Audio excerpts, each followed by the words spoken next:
படைப்பாளிகளுக்கும் இணையதள பார்வையாளர்களுக்கும் ஆன்மீக அன்பர்களுக்கும் திரு அண்ணாமலை அருள்மிகு அண்ணாமலையார் உண்ணாமலையம்மன் பக்தர்களுக்கும் பழனி காளிதாசனின் சிறந்தார்ந்த வணக்கம்.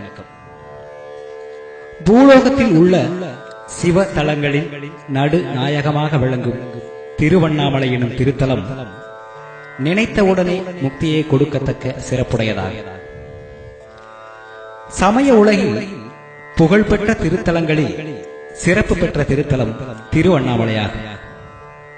நந்திதேவர் அருணாச்சலத்தை எல்லா நகரங்களையும் விட மேலானதாக உயர்த்தி கூறும்போது மார்க்கண்டேய முனிவர் அண்ணாமலைக்கு எதனால் இத்தனை சிறப்பு உண்டானது என்று கேட்க, அதற்கு தில்லையை தரிசிப்பதால் முக்தி, காசியில் இறப்பதால் முக்தி, திருவாரூரில் பிறப்பதால் முக்தி, திரு அண்ணாமலையை நினைத்தாலே முக்தி உண்டாகும் என்றார். இத்திருக்கோவிலில் நடைபெறும் திருவிழாக்கள் அனைத்துமே சிறப்பானதாகும்.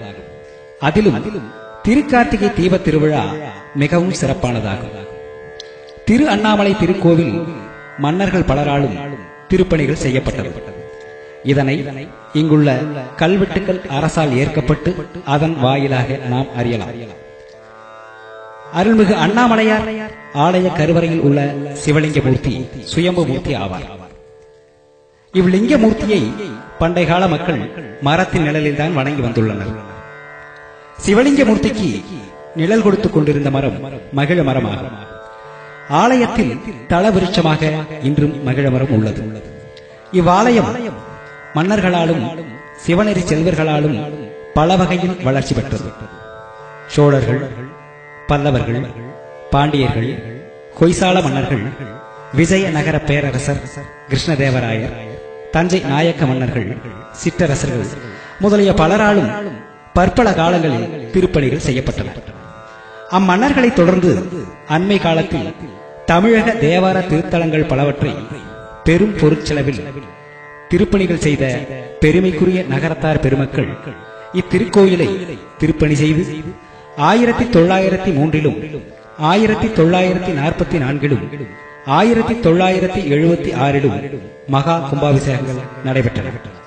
மேலும் தமிழக அரசின் முயற்சியாலும் அறநிலைத்துறையின் ஆன்மீக சிந்தனையாலும் அடியார்களின் ஆதரவுடனும் இத்திருத்தலத்தில் அமைந்துள்ள அருள்மிகு அண்ணாமலையாருக்கும் அருள் தரும் உண்ணாமலை அம்மனுக்கும் பரிவார மூர்த்திகளுக்கும் சீரும் சிறப்புடன் முழுமையாக திருப்பணிகள் செய்யப்பட்டு கடந்த 27/6/2002 மகா கும்பாபிஷேகம் வெகு சிறப்பாக நடைபெற்றது.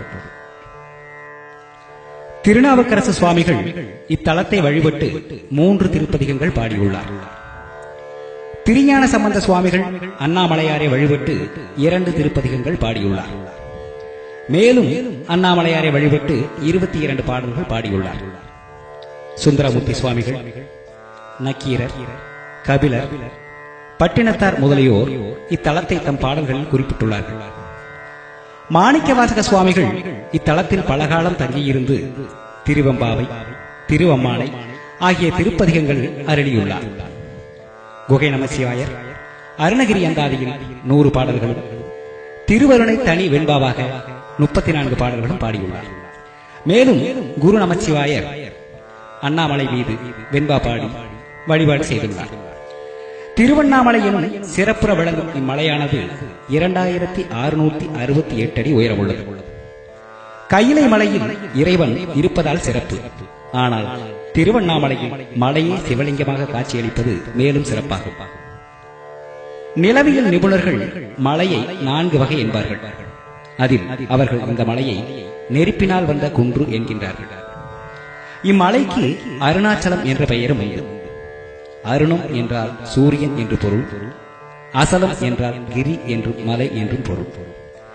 இந்த மலையை சுற்றி என் திசைகளிலும் கிழக்கு திசையில் இந்திரலிங்கமும், தென்கிழக்கு திசையில் அக்னிலிங்கமும், தென் திசையில் யமலிங்கமும், தென்மேற்கு திசையில் நிருதிலிங்கமும், மேற்கு திசையில் வருணலிங்கமும், வடமேற்கு திசையில் வாயுலிங்கமும், வடகிழக்கு திசையில் குபேரலிங்கமும் ஈசான்ய லிங்கமும் அமைந்துள்ளது. மலையின் நேர்மேற்கில் ஆதி அருணாச்சலேஸ்வரர் ஆலயம் உள்ளது. மாணிக்கவாசக சுவாமிகள் திருவம்பாவை பாடிய இடமும் இங்கு கோயிலாக உள்ளது. இத்திருத்தலத்தில் பகவான் ரமண மகரிஷி, மகான் சேஷாத்ரி சுவாமிகள், யோகிராம் சுரத்குமார் போன்ற ஞானிகள் வாழ்ந்து முக்தியடைந்து இத்தலத்திற்கு பெருமை சேர்த்துள்ளார்கள்.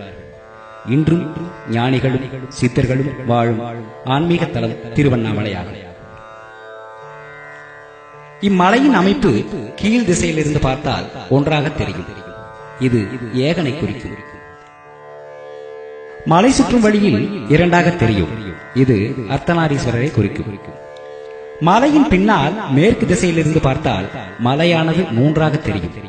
இது திருமூர்த்திகளை நினைவூட்டும். மலை சுற்றி முடிக்கும் தருவாயில் மலை 5 முகங்களுடன் காணப்படும். இது சிவபெருமானின் 5 திருமுகங்களை குறிக்கும்.